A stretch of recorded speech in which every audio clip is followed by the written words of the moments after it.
Now, David Cameron has ordered an urgent investigation into British involvement in a bloody attack on a Sikh temple in 1984.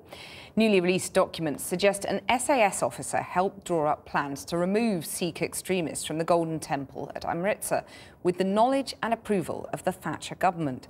Hundreds of people were killed when Indian troops raided the shrine, triggering the assassination of the country's Prime Minister in a revenge attack. Cordelia Lynch reports. In Southall today, Europe's largest Sikh temple, behind the sound of music, there was anger. After prayers, people were discussing claims the British government were involved in a deadly attack against Sikh separatists at their holiest site in Amritsar.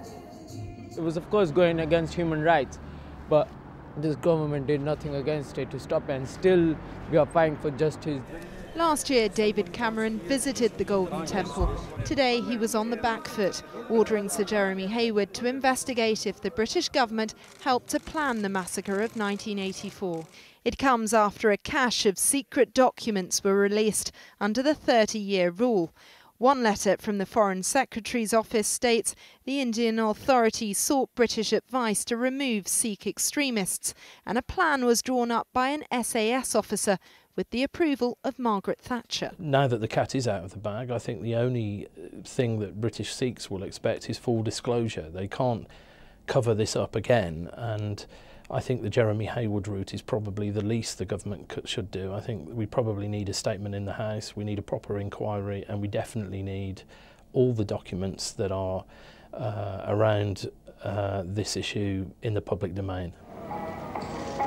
The military operation took place over 6 days, with the Indian government saying around 400 people had been killed, but Sikh groups put the death toll in the thousands. It led to mass protests here. This is already an explosive issue, and further revelations could severely damage relations with the Sikh community. Some are now calling for an inquiry. If they were open and transparent about it, they should have made it clear there and then. This is what they were supporting. So why they kept it secret is precisely because they were concerned that they weren't able to be open and share it with their constituents or with the people at large. And now that it has come out, it is very disappointing. I'm happy that the Prime Minister has made a quick response to it, but I certainly think an apology from the British government is one that is due. But it's not known whether the plans allegedly drawn up by the SAS were actually used, and an apology may be some way off for an atrocity that resonates with Sikhs across the world.